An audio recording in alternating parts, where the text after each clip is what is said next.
Вот таким образом получается шамотная камера сама. Срез 22 градуса кирпичей. Вот. Сзади проложили, между красным кирпичом проложил базальтовым картоном с отражателем. Ну и продолжаем сейчас выгонять красный кирпич по периметру.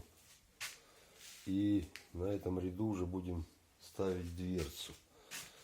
Дверцу я сделал вот такая дверца, проволока.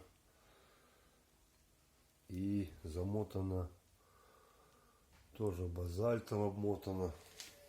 Так что вот продолжаем.